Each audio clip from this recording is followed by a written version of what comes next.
Hello friends, मैं यशवीन आपका स्वागत करती हूँ तक्षशिला ट्यूटोरियल्स के ऑनलाइन चैनल पर। तो दोस्तों, आज है लेक्चर हमारा 13.2। ठीक, लेक्चर 13.1 में हमने पढ़ा था एबायोटिक और बायोटिक कंपोनेंट के बारे में, मतलब कि जैविक घटक कौन से होते हैं और अजैविक घटक कौन से होते हैं। जैविक घटक वे होते हैं जिनमें क्या होता है, जीवन हो, और अजैविक घटक वो होते हैं जो जिंदा नहीं होते हैं या जिनमें जीवन नहीं उपस्थित होता है। लेकिन ये दोनों घटक एक दूसरे से बहुत ही क्लोजली रिलेटेड है या कनेक्टेड है। ठीक, एक दूसरे से बहुत ही रिलेट करते हैं, इसलिए क्योंकि बिना जैविक घटक के अजैविक घटक का कोई महत्व नहीं है और बिना अजैविक घटक के जैविक घटक का कोई महत्व नहीं है। ये दोनों एक दूसरे के लिए बहुत ही ज़्यादा इम्पॉर्टेंट है, एक दूसरे के सहबंधी हैं। यही हमने आपको प्रीवियस लेक्चर में बताया था। जैविक घटक में कौन आते हैं दोस्तों? हर प्रकार के जीव आते हैं जो कि जीवित है या सजीव है। और बी घटक में यानी कि एबायोटिक घटक में, जिसको अजैविक घटक कहते हैं, उसमें हमारा पूरा नेचर आता है, जैसे कि नदी, तालाब, झीलें और सनलाइट। ये सब चीज़ें किस में आती हैं? हमारे अजैविक घटक में। अजैविक घटक और जैविक घटक के बारे में हम पढ़ चुके थे। अब लेक्चर 13.2 में हम पढ़ेंगे उसके आगे के टॉपिक्स, जिसमें पहला टॉपिक हमारा है अनुकूलन, अडेप्टेशन, और दूसरा टॉपिक है हमारा समष्टि, जिसको हम लोग इंग्लिश में बोलते हैं पॉपुलेशन। तो दोस्तों, आज के लेक्चर में हमें ये दोनों टॉपिक्स कवर करने हैं। तो चलिए अपना शुरू करते हैं लेक्चर की शुरुआत में सबसे पहले हम पढ़ेंगे अनुकूलन के बारे में। तो अनुकूलन दोस्तों क्या होता है, हम आपको बताते हैं।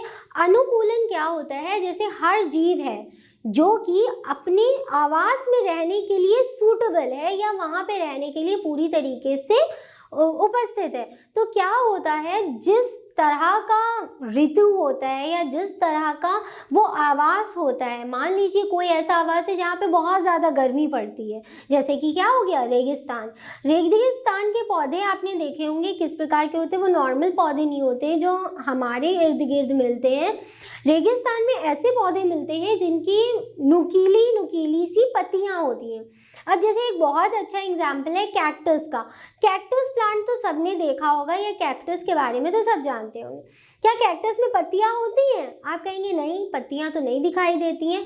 तो दोस्तों ये गलत बात है, पत्तियां होती हैं उनमें, लेकिन पत्तियां क्या होती हैं, वो एक नुकीले फॉर्म में हो जाती हैं, कुछ इस प्रकार के। कैक्टस का क्या होता है, पौधा कुछ इस प्रकार का होता है। इसमें हमको कहीं पत्ती नहीं देखने को मिलती है, लेकिन आपको इसमें कुछ कांटे देखने को मिलते होंगे, कुछ इस प्रकार के नुकीले नुकीले कांटे। तो दोस्तों ये नुकीले नुकीले कांटे नहीं, इनको इंग्लिश में स्पाइक्स बोलते हैं, और यही उसकी लीफ होती है, यही उसकी क्या होती है, पत्तियां होती हैं। लेकिन पत्तियां ऐसी क्यों हो जाती हैं? देखिए वो ये किस आवास में रहता है, एक बहुत ही ज़्यादा हार्श गर्म आवास में रहता है, और जहाँ पे इसको पानी की बहुत ज़्यादा कमी होती है। और पत्तियों का एक मेन फीचर होता है, वो वाष्पोत्सर्जन की प्रोसेस करती है, जिसको ट्रांसपिरेशन कहते हैं। हम लोग गमले में पानी क्यों डालते हैं? वही पानी रूट से होता हुआ, स्टेम से होता हुआ, जो इसका तना होता है, तना से होता हुआ कहाँ तक जाता है? पत्तियों तक जाता है। पत्तियों में क्या होता है? प्रकाश संश्लेषण की क्रिया होती है, जिसकी वजह से खाना बनता है। आप कहेंगे सिंपल सी बात है, ये तो पता थी। तो पत्तियों का मेन फंक्शन होता है वाष्पोत्सर्जन करने का। जितना भी एक्सेस वाटर होता है, मतलब जो बचा हुआ पानी होता है, वो पत्तियां इवेपोरेट कर देती हैं, वाष्पोत्सर्जित कर देती हैं, मतलब कि हवा में उड़ा देती हैं। तो ये एक जल की हानि हुई ना। लेकिन इस बेचारे के पास तो इतना जल ही नहीं है कि ये उसकी हानि कर सके, ये वाष्पोत्सर्जन कर सके, जिस वजह से इसकी पत्तियों का सरफेस इतना बड़ा होता है, तो ये घूम के फोल्ड होके क्या हो जाती है, नुकीली फॉर्म में हो जाती है। ना पत्तियों का फॉर्म इतना ज़्यादा होगा कि वो वाष्पोत्सर्जन की प्रोसेस कर पाए और जल की हानि हो पाए। इसलिए क्या करता है, कैक्टस अपनी पत्तियों को मोड़ देता है, जिस वजह से वाष्पोत्सर्जन कम हो सके और जल की हानि कम हो सके। और फिर इनके अंदर कुछ पत्ते ऐसे होते हैं जिनकी जो क्यूटिकल की लेयर मोटी होती है, कुछ प्लांट ऐसे होते हैं जिनकी ऊपरी लेयर जो उपत्वचा भी बोलते हैं, उसको एपिडर्मिस बोलते हैं, वो काफ़ी मोटी होती है। मोटी इस वजह से होती है, उसके ऊपर क्यूटिकल की लेयर चढ़ जाती है। क्यूटिकल की लेयर होती है एक वैक्स लेयर, ठीक। पत्ती आपने देखी होगी, कोई भी नॉर्मल पत्ती देख ली है, ऊपर से वो बहुत चिकनी चिकनी सी होती है और नीचे की तरफ वो कैसी होती है, खुरदुरी टाइप की होती है। सबने ये चीज़ नोटिस करी होगी। जिसने नहीं देखी है वो ज़रूर पत्ती को जाके देख लीजिएगा कि जो पत्ती होती है वो ऊपर से चिकनी चिकनी होती है। क्यों चिकनी चिकनी होती है? क्योंकि उसके ऊपर क्यूटिकल की वैक्स लेयर होती है। क्यूटिकल को हिंदी में बोलते हैं, उनके ऊपर मोटी उपत्वचा होती है, उपत्वचा बोलते हैं, ठीक।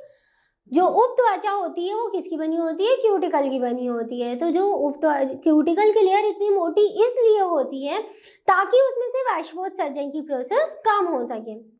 ये तो प्लांट की बात थी। अब आपने अगर माउंटेनस गोट के बारे में सुना होगा या उसको देखा होगा तो उनके बाल बहुत बड़े बड़े होते हैं। माउंटेनस रीजन बहुत ज़्यादा ठंडे होते हैं, ये बात सबको पता है, ठीक। तो वहाँ पे यहाँ पे जो नॉर्मली गोट देखने को मिलती है इस मौसम में, जिस मौसम में हम रहते हैं, यहाँ की गोट जो बकरी होती है उनके बाल बहुत छोटे छोटे से होते हैं, ज़्यादा बड़े नहीं होते। लेकिन जो माउंटेनस गोट होती हैं, जो पहाड़ों पर रहती हैं, पहाड़ी इलाकों पर रहती हैं, वहाँ की गोट जहाँ की जलवायु बहुत ज़्यादा ठंडी होती है, तो वहाँ की जो बकरियां होती हैं उनके बाल काफ़ी बड़े बड़े होते हैं। क्यों बड़े बड़े होते हैं? क्या ज़रूरत है उनके बालों की इतने बड़े होने की? अब देखिए, गोट जो होती है उनको कपड़े तो नहीं पहनती हैं, वो उनके जो बाल होते हैं वही उनके शरीर को गर्म रखने के लिए उपयोगी होते हैं, इसलिए उनके बाल इतने बड़े होते हैं। आई होप इतने एग्जाम्पल काफ़ी होंगे ना आपके लिए। और एक और एग्जाम्पल है जो वो भी सुन लीजिए। जहाँ की जलवायु बहुत ज़्यादा ठंडी होती है, मान लीजिए कोई माउंटेनस रीजन है, जैसे पहाड़ी इलाका है, वहाँ की क्या होती है, जलवायु बहुत ज़्यादा ठंडी होती है। तो वहाँ की जो जीव आपको देखने को मिलेंगे उनके पैर और उनके कान छोटे होंगे। उनके पैर और कान इसलिए छोटे होने की संभावना है ताकि जो ऊष्मा होती है उसकी हानि कम हो, ऊष्मा की हानि कम हो। ऊष्मा की हानि जब कम होगी तो उनका शरीर कैसा रहेगा? गर्म रहेगा। उस ठंडे इलाके में उनका शरीर काफ़ी गर्म रहेगा, जिस वजह से क्या होता है, उनके अंदर जो शरीर की ऊष्मा होती है उसकी कम हानि हो और वो आराम से सूटेबली वहाँ पर रह पाएँ। बहुत सारे एग्जाम्पल्स हैं अनुकूलन के जो हम आपको बताते रहेंगे। आगे बढ़ते हैं, इसको पढ़ भी लेते हैं। अनुकूलन जीव का कोई ऐसा गुण है। अनुकूलन क्या है? जीव का कोई ऐसा गुण है जो उसे अपने आवास में जीवित बने रहने और जनन करने के योग्य बनाता है। ठीक दोस्तों, मतलब कोई भी काफ़ी ऐसे जीव हैं जो अलग अलग जगहों पे रहते हैं। बहुत सारी ऐसी बर्ड्स हैं जो नॉर्मल गर्मी इलाके में नहीं रहती हैं और ठंडे ठंडे प्लेसेस में रहती हैं, तो वो उस जगह से अपने आप को अडेप्ट करे हुए हैं कि वो वहाँ पे आराम से रह सकती हैं। उनके पास ऐसे फीचर्स हैं उनकी बॉडी में जिसकी वजह से वो आराम से रह सकती हैं। अब देखिए, हमारे पास पर नहीं है और ना हम उड़ सकते। अगर हम पर भी लगा ले तब भी हम उड़ नहीं सकते। क्यों? क्योंकि जो हमारी बोन्स होती है वो काफ़ी ज़्यादा भारी होती है। वहीं अगर आप पक्षियों की बोन देखें, वो क्यों इतनी ईजिली उड़ सकती हैं? क्योंकि जो पक्षियों की बोन होती है वो खोखली होती है, ठीक, खोखली होती हैं, ऐसा नहीं है कि बिल्कुल खोखली होती हैं। उसके अंदर काफ़ी अच्छे हॉलो स्पेसेस होते हैं, ठीक, जिस वजह से उन्हें कहते हैं कि उनकी बोन्स खोखली होती हैं, हल्की होती हैं। पक्षियों का वेट कितना होता है? ज़्यादा नहीं होता है। जो बड़े बड़े बाज होते हैं उनका वेट होता है, लेकिन जो छोटी छोटी पक्षी होते हैं, छोटी छोटी चिड़ियाएँ होती हैं, वो इसीलिए उड़ पाती हैं क्योंकि उनका वेट इतना ज़्यादा नहीं होता है। बिकॉज उनकी जो हड्डियाँ होती हैं, अगर उनमें हमारी तरह बोन मैरो भर दे तो वो भी नहीं उड़ पाएंगी। अगर उनकी हड्डियाँ खोखली नहीं होंगी तो वो भी नहीं उड़ पाएंगी।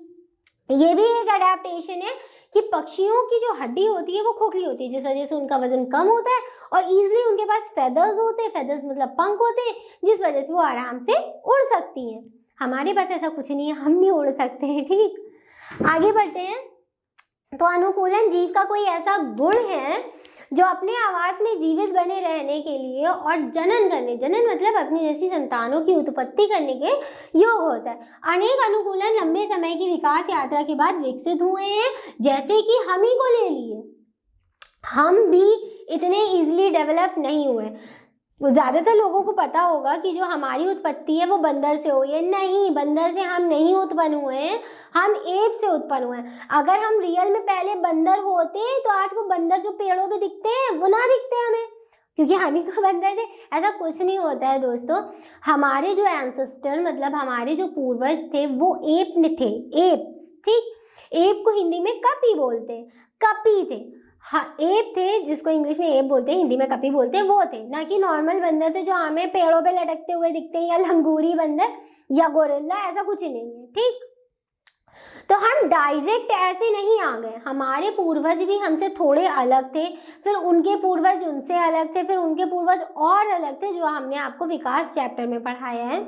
तो दोस्तों, सबसे पहले हमारी उत्पत्ति कहाँ हुई थी? पानी के अंदर हुई थी, जल के अंदर हुई थी, जहाँ हमारा मेन डीएनए आरएनए बना, फिर बैक्टीरियल सेल बनी। फिर धीरे धीरे करके जब पूरा आराम से सूटेबल एटमॉस्फेयर हो गया, तब धीरे धीरे करके बहुत टाइम बाद, करोड़ों सालों बाद हमारी उत्पत्ति हुई। ऐसे ही करके धीरे धीरे संपूर्ण जीव की उत्पत्ति हुई। डायरेक्ट ऐसे कुछ आराम से जल्दी से नहीं आ जाता है, अनुकूलन सब में लगता है, अनेक अनुकूलन। जो भी सेल बनी वो अनुकूलित हुई, वो अपने एटमॉस्फेयर में रहने के लिए सूटेबल हुई। धीरे धीरे करके जब ये आगे बढ़ती रही तो ये विकसित हो गई और आनुवांशिकता इनकी स्थिर हो गई। अब सबकी आनुवांशिकता अलग अलग होती है। जैसे अनेक मरुस्थलीय पौधे की पत्तियों की सतह पर मोटी उपत्वचा होती है और इनके धसे हुए स्टोमेटा, स्टोमेटा जो ये कैक्टस हमने आपको बताया था, स्टोमेटा भी क्या करते हैं? वाष्पोत्सर्जन की प्रोसेस करते हैं, जिनसे पानी का ह्रास होता है। लेकिन इन बेचारों के पास जो मरुस्थलियों में रहते हैं, इनके पास इतना पानी ही नहीं होता है जो इनका ह्रास कर पाए या उनको बाहर निकाल पाए।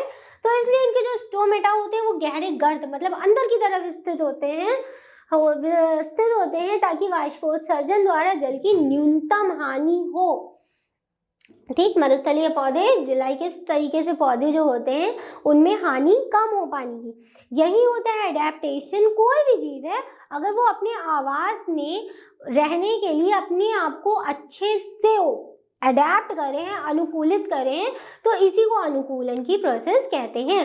तो दोस्तों, यहाँ पे हमारा अनुकूलन संपन्न होता है, समाप्त होता है, खत्म होता है। इसके बाद अब हम अपना दूसरा टॉपिक शुरू करेंगे जो कि है समष्टि।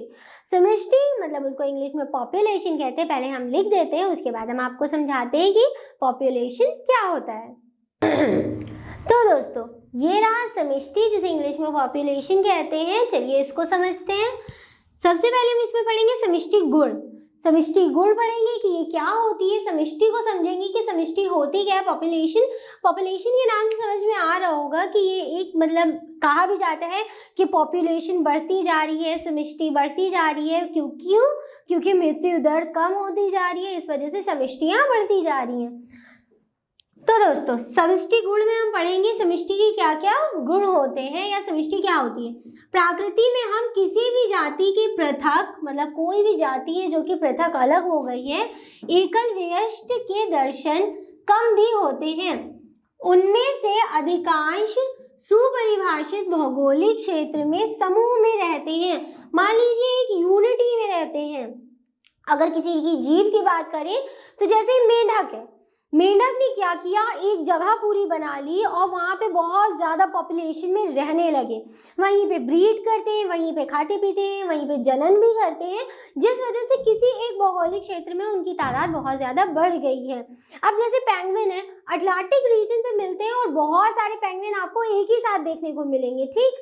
तो ये होती है एक टाइप की पॉपुलेशन जो बढ़ती जा रही है। ऐसा मनुष्यों में भी होता है, वो भी हम आपको इस समीकरण के द्वारा आराम से समझा देंगे। सुपरिभाषित भौगोलिक क्षेत्र में समूह में रहते हैं, समान संसाधनों के साझा उपयोग करते हैं, मतलब एक दूसरे को का ख्याल रखते हैं इस टाइप से, या एक दूसरे के साथ बने रहते हैं। फिर इसके बाद हम पढ़ते हैं अथवा उनके स्पर्धा करते हैं। स्पर्धा मतलब होता है उनसे कंपटीशन करते हैं, कंपटीशन करके जनन या संकरण करते हैं और अपनी तादाद को आगे बढ़ाते हैं। ये होती है बात। कि नॉर्मली प्रकृति में हम किसी भी जीव को अगर पृथक देखेंगे, वो अपने एक भौगोलिक क्षेत्र में रहते हैं जहाँ पर वो सूटेबल हो, वहाँ पे रहते हैं और उसके बाद प्रतिस्पर्धा करते हैं। प्रतिस्पर्धा या स्पर्धा मतलब होता है उनसे कंपटीशन करते हैं और क्या करते हैं, वहाँ पे रहना शुरू करते हैं और अपनी तादाद संकरण करके या ब्रीड करके बढ़ाते हैं, संकरण करते हैं और इसी प्रकार वे समष्टि की रचना करते हैं या समष्टि मतलब पॉपुलेशन की रचना करते हैं, मतलब पॉपुलेशन बढ़ा देते हैं। अब इसको एक एग्जाम्पल से कैसे समझ सकते हैं, मनुष्यों का भी ले लीजिए, ठीक। एंटी मतलब पूरी स्पर्धा, NO B प्लस आई, देखिए B मतलब हो गया बर्थ और I मतलब यहाँ पे हमने हिंदी में लिखा है अप्रवासी। आई मतलब हो गया अप्रवासी। अप्रवासी वो होते हैं जैसे कि काफ़ी गांव के लोग होते हैं, वो शहर में रहने के लिए आते हैं, यहाँ आके बस जाते हैं, ठीक। तो अप्रवासी उन्हीं को कहते हैं, प्रवासी टाइप के, जो आके एक जगह से दूसरी जगह चले जाते हैं और वहाँ जाके बस जाते हैं। तो देखिए शहर की पॉपुलेशन ऐसे भी बहुत बड़ी होती है, प्लस कुछ प्रवासी जब आके बस जाते हैं तो पॉपुलेशन बढ़ जाती है, जो कि हम पढ़ रहे हैं कि पॉपुलेशन किस प्रकार से बढ़ रही है। पहला तो वो जो जन्म ले रहे हैं उनसे बढ़ रही है और दूसरा अप्रवासी जो कि प्रवासी लोग जो कि बाहर से आके यहाँ पे रह रहे हैं, जिनकी वजह से पॉपुलेशन बढ़ी जा रही है। तो B प्लस आई माइनस D प्लस ई। डी मतलब हो गया डेथ, जो मर जाते हैं, बहुत सारे लोग होते हैं जो बूढ़े हो जाते हैं और उसके बाद उनकी मृत्यु हो जाती है या किसी भी कारणवश उनकी मृत्यु हो जाती है, तो उनको भी यहाँ पे इंक्लूड किया गया। और ई हो गए आपके ये अप्रवासी। उत्प्रवासी, उत्प्रवासी वो होते हैं जो मान लीजिए छोड़ के चले जाते हैं, मान लीजिए शहर में उनका कोई हला भला नहीं हुआ तो वापस वो छोड़ के कहाँ चले जाते हैं, अपने ही गांव में चले जाते हैं, तो उनको उत्प्रवासी कहते हैं, मतलब उन्होंने जगह खाली कर दी वहां से। तो देखिए इस समीकरण से हमें क्या समझ में आ रहा है, B प्लस आई इन दोनों से बढ़ रही है, ठीक, और इन दोनों से हमारी पॉपुलेशन घट रही है। इतना समझ में आया, इनसे पॉपुलेशन बढ़ रही है और इनसे पॉपुलेशन घट रही है। अब क्या आप हमको बता सकते हैं कि इन दोनों में से दर किसकी ज्यादा होगी? इनकी दर ज्यादा होगी छोड़ के जाने और मृत्यु दर ज्यादा होगी कि बर्थ और आई इन दोनों की दर ज्यादा होगी? तो अगर आपने बताया है कि इन दोनों की दर ज्यादा होगी तो आप बिल्कुल करेक्ट है। मतलब जो हमारी जन्म दर होती है और जो अप्रवासी लोग होते हैं वो ज़्यादा उनकी दर बढ़ रही है, और जो डेथ है वैसे भी इतनी टेक्नोलॉजी बढ़ गई है कि बीमारी लोगों को कम हो रही है, और कोई भी अगर बीमारी होती है तो उसका तुरंत इंस्टेंट इलाज हो जाता है जिस वजह से इंसान ठीक हो जाता है। ये बहुत अच्छी बात है खैर, लेकिन इसकी वजह से इस जो डेथ की जो रेट हो रही है, जो मृत्यु दर कम हो रही है, इस वजह से पॉपुलेशन बढ़ रही है। और अप्रवासी ज़्यादातर जो लोग होते हैं जो बाहर से आते हैं वो वहाँ पे बस ही जाते हैं और जल्दी छोड़ के नहीं जाते हैं, जिस वजह से इनकी भी रेट देखिए प्लस में माइनस D प्लस ई, इन दोनों से दर कम है, इसकी दर कम है और इसकी दर ज़्यादा है, ठीक। लोग आके ज़्यादा रह रहे हैं और जन्म दर भी धीरे धीरे करके बढ़ती जा रही है। फिर हम निकालते हैं B प्लस आई माइनस D माइनस ई। इससे क्या होता है कि ये देखिए यहाँ पे हमने लिखा है, समीकरण से स्पष्ट है कि यदि जन्म लेने वाले B, ठीक, संख्या प्लस अप्रवासी जो आके रह रहे इन दोनों को जोड़ दे की संख्या, इन दोनों की संख्या मरने वालों से ज्यादा है, मरने वालों की संख्या D प्लस अप्रवासी की संख्या से अधिक है तो समष्टि बढ़ जाएगी। अगर इनकी ज्यादा है, ठीक, और इनकी कम है तो समष्टि बढ़ेगी ना, बढ़ेगी। मर लोग कम रहे, बर्थ जन्म ज्यादा ले रहे तो समष्टि बढ़ जाएगी। तो दोस्तों यहाँ पे भी हमारा समष्टि कंप्लीट होता है। नोट्स ज़रूर पढ़िएगा, नोट्स पे हमने पूरा डिस्क्राइब करके लिख दिया है, जितना हमने बोला है वो सब नोट्स में लिखा हुआ है दोस्तों। फिर भी अगर आपको कोई डाउट है तो एक बार आप वीडियो रिवाइंड करके देख लीजिए, या अगर आपको कुछ भी नहीं समझ में आया तो आप हमें इजीली कांटेक्ट करके पूछ सकते हैं। सारे नोट्स डिस्क्रिप्शन बॉक्स में अवेलेबल है, आप वहां से डाउनलोड कर सकते हो। तो दोस्तों आज के लिए बस इतना ही, मिलते हैं अपनी नेक्स्ट क्लास में। Thank you.